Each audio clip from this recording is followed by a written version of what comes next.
اہل بیت کو یزید کے سامنے پیش کیا گیا۔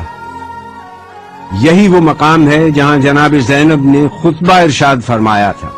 یزید سے اہل بیت کا تعارف کروایا گیا۔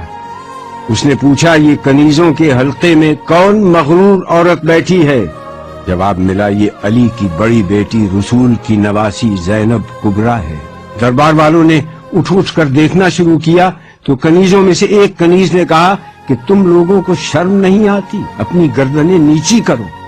زبیر ابن قیس نے یزید کے سامنے سر حسین پیش کیا اور کہا کہ امیر مبارک ہو، قیدی آ گئے، محمد کا نواسہ قتل کر دیا گیا۔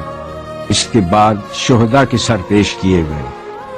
اس نے سورہ آل عمران سے اس آیت کو پڑھا، خدا جس کو چاہتا ہے ملک دیتا ہے اور جس سے چاہتا ہے ملک لے لیتا ہے، جس کو چاہتا ہے عزت دیتا ہے، جس کو چاہتا ہے ذلت دیتا ہے۔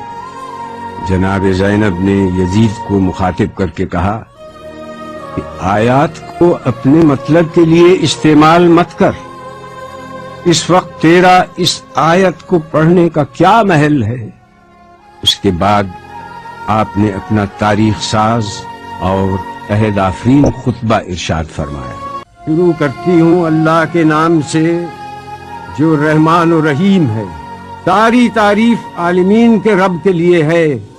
میں ستم دیدہ سہی مگر تعریف تیرے لیے، میرا گھر تباہ سہی مگر ہم تیرے لیے، میرا خاندان کشتہ راہ وفا سہی مگر بندگی تیرے لیے، اور درود و سلام میرے نانا پر۔ آپ نے جیسے ہی خطبے کا آغاز کیا، دربار والوں نے پہچان لیا کہ جس بات کو چھپایا جا رہا تھا اب وہ بات آشکار ہو گئی۔ ہر طرف سرگوشیاں شروع ہو گئی۔ ہاں، برا انجام ہے ان لوگوں کا جو اللہ کی آیتوں کی تکذیب کریں اور جو اللہ کی آیتوں کا مذاق اڑائیں۔ کیوں یزید، تو نے اللہ کے قول کو بھلا دیا؟ اللہ کا قول یہ ہے کہ کافر یہ گمان نہ کریں کہ ہم نے جو ان کو مہلت دی ہے وہ اس لیے دی ہے کہ ان کا زمانہ ہمیں پسند آیا ہے یا نہیں۔ یہ مہلت اس لیے ہے کہ وہ گناہ پر گناہ کیے جائیں تاکہ عذاب زیادہ ہو۔ کیا یزید تو گمان کرتا ہے کہ یہ ملک ہے نہیں، یہ مہلت ہے؟ کیا تو یہ سمجھتا ہے کہ تیری یہ حکومت ہے، تیرا اقتدار ہے اور ہمارے لیے کوئی راہ نہیں، اور تو نے ہم کو در بدر پھرا کر اپنے جبروت کا اعلان کیا؟ یہ غلط ہے۔ ہاں یزید، ایسا ہوا کہ ہم شہر بشہر پھرائے گئے، ہم کو لوگوں نے دیکھا کہ ہمارے سروں پر چادریں نہیں تھیں، یہ سچ ہے، مگر تم سے اور کیا توقع ہوتی جس کا گوشت پوست اگا ہے شہیدوں کے لہو کو پی کر؟ اور تو کیوں جلدی نہ کرتا ہماری شہادت پر؟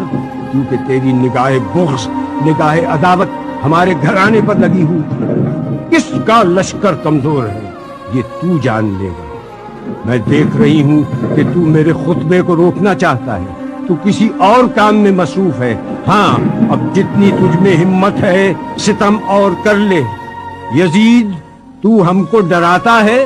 اس کی قسم جس نے ہمارے گھرانے میں نبوت دی، اس کی قسم جس نے ہم کو کتاب سے سرفراز کیا، تو ہمارے مقصد کو پا نہ سکا، اب تو ہمارے ذکر کو قیامت تک نہ مٹا سکے گا۔ تو یہ نہ بتلا سکے گا کہ آل محمد کس غرض کے لیے قربانی دے رہے تھے۔ اب تیری رائے میں فتور آ چکا ہے، تیرے دن گنتی کے رہ گئے، اب تیرا مجمع منتشر ہونے والا ہے۔ تاریخ سے ثابت ہے کہ آپ کی یہ پیشین گوئی چند دن بعد ہی پوری ہو گئی، جب شام کے قید خانے میں حسین کی ایک بچی کا انتقال ہو گیا اور اراکین دولت شام یزید کے سامنے سفارا ہو گئے اور شام میں بغاوت کا آغاز ہو گیا۔